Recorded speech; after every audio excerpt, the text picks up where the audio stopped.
So let us continue our discussion with a new topic, which is knowledge representation.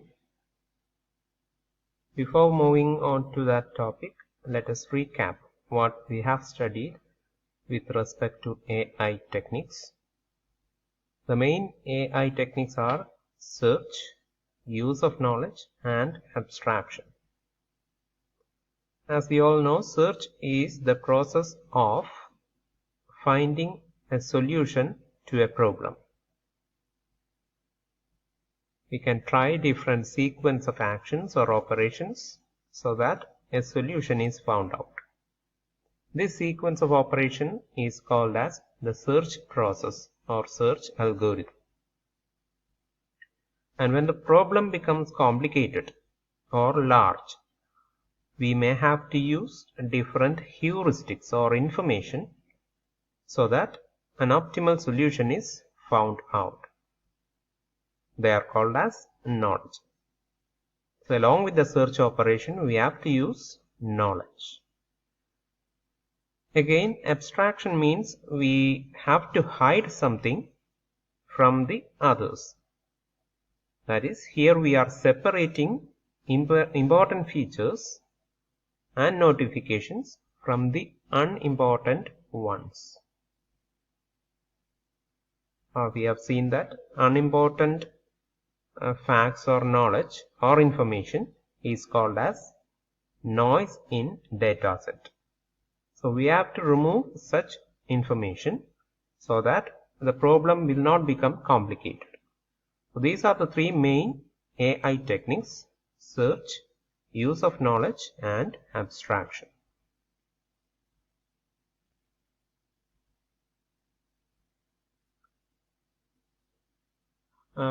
We have to use knowledge for handling complicated problems.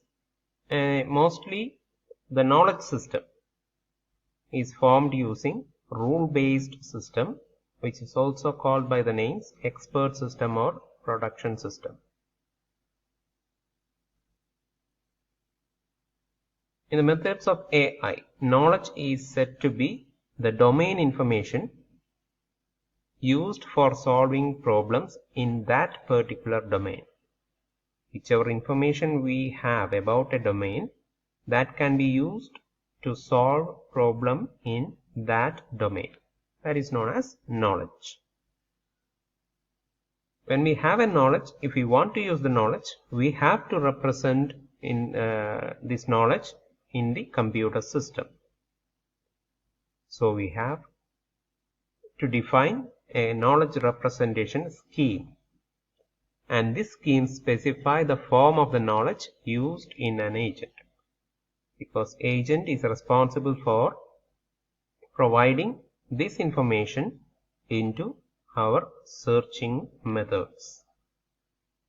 A knowledge base is the representation of all the knowledge that is stored by an agent. It's a collection of knowledge, which is known as knowledge base.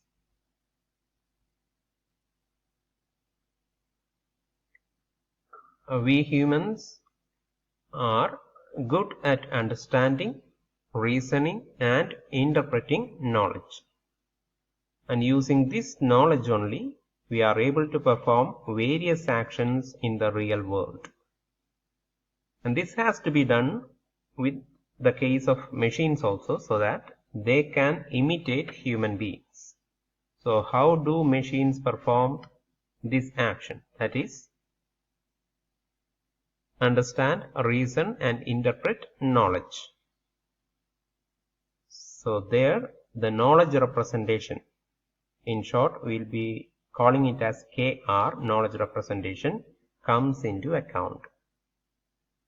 So knowledge representation in AI is required for a machine to be imitating like a human being. So knowledge representation is a requirement for AI related operations. We have to define how machines perform reasoning and interpretation using AI. So two things have to be defined.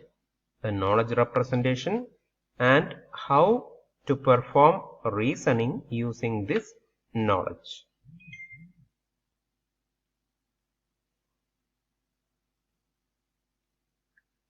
All researchers call knowledge as data at the level of programming. So all researchers, AI researchers, are treating data as a knowledge.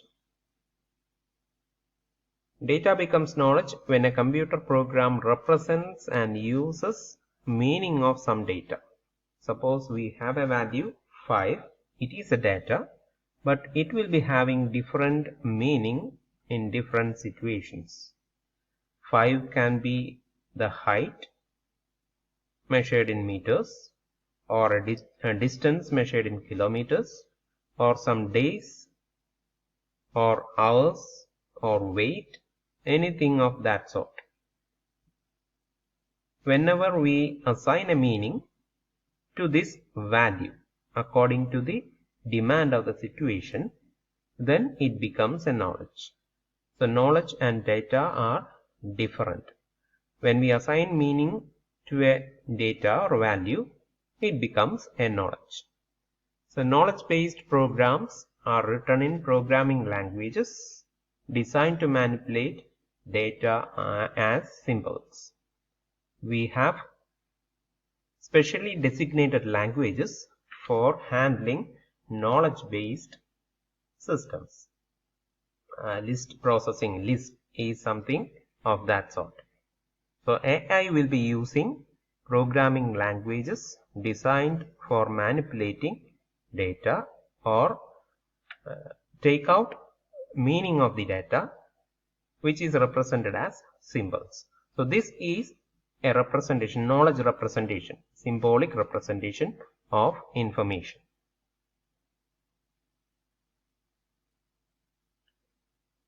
So knowledge can be divided into two as declarative or procedural. What declarative means is that it involves knowing something is the case. It is a fact or set of facts, which is a static collection.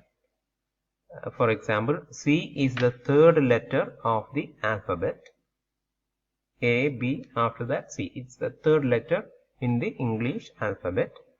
New Delhi is the capital of India. February is the shortest month. Likewise.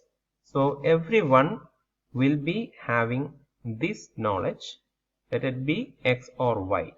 All these answers will be same for them. Such knowledge is known as declarative knowledge. It is stated and static, never changing information. So these are facts and they can be declared as declarative knowledge.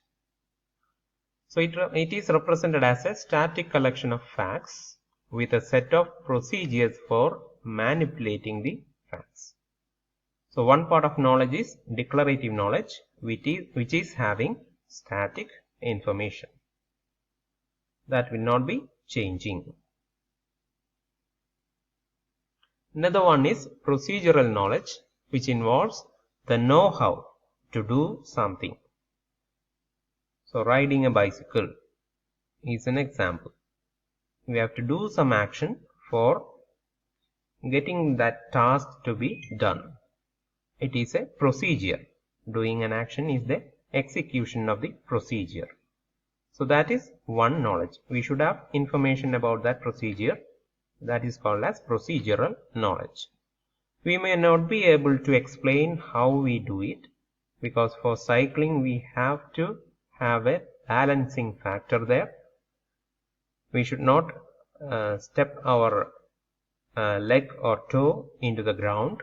We should balance on the two wheels. This cannot be explained or written or recorded in a printed way.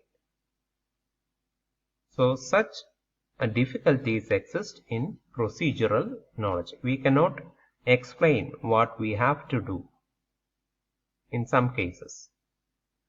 It is described by an executable code that performs some action.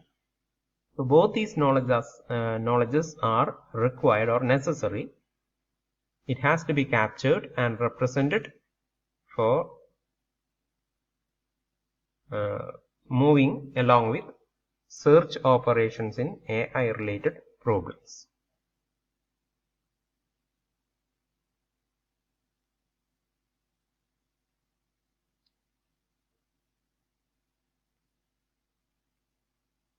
Then we have seen first order predicate or predicate logic. It is the best scheme for knowledge representation and reasoning. We will be using many symbols for and not. Likewise, we will be having some relation between some objects. So such a representation is known as first order predicate calculus representation. Here knowledge about the world is represented as objects. Every situation or entity in the world is represented as objects, and we will be defining a relation between such objects in the world. So objects are real world entities that have individual identities and properties which distinguishes one object from the other object. So in FOP language, we have to use special language for treating these objects. They are called as first order predicate language. About the world is expressed in terms of sentences that are subject to syntax and semantics of the language. If you are considering a language, that language will be having its own syntax and semantics, that is, rules to be followed for handling sentences or creating sentences, and these sentences becomes the parts of this programming language or commands of this programming language. So FOP, first order predicate calculus, uses special kind of language, and these objects which represent the world entities, real world entities, should follow the syntax and semantics of the language.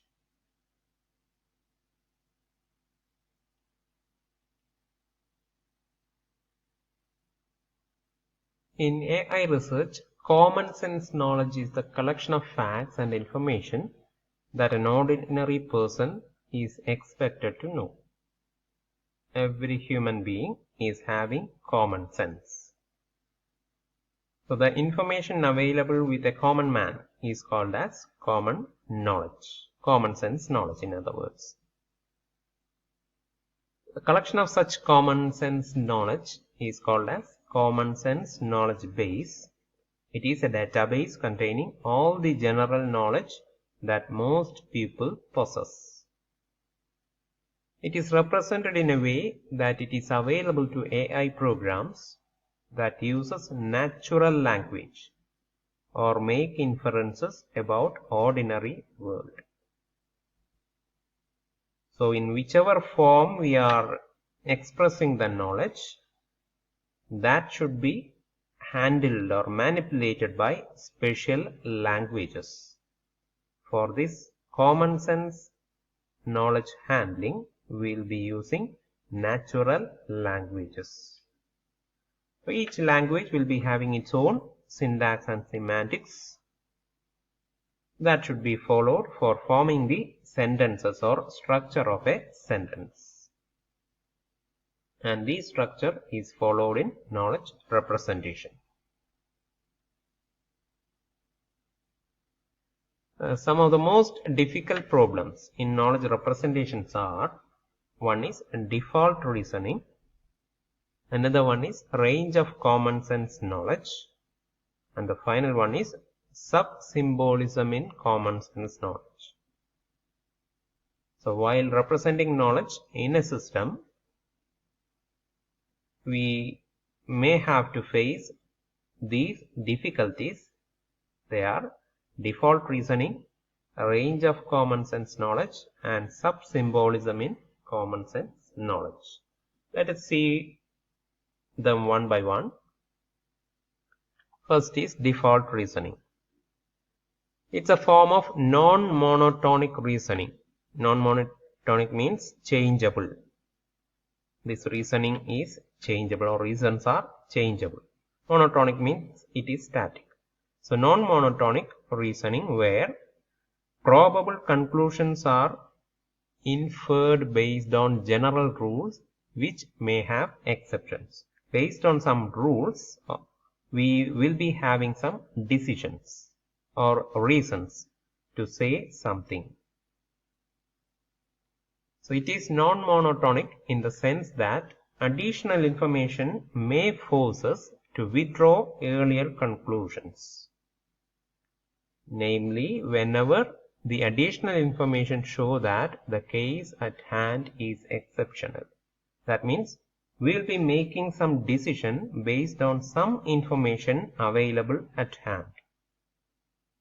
There may be cases when additional information is added to the current informations that we have. We may have to retrace back to our decisions made.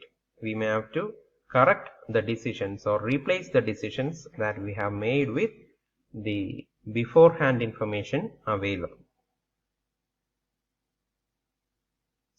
So that this type of decision making is changeable. It's not static. It's not definite. So with the addition of new information, we may have to change our already made decisions.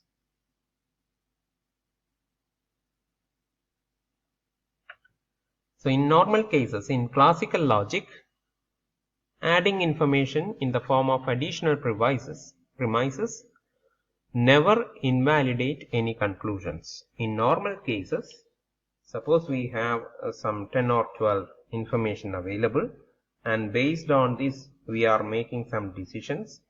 At a later stage we are having 2 or 3 more information in addition to the 12 that we have. Even if with the addition of these 3, that is total, it becomes 15 information, we may not have to change the conclusion that we have made.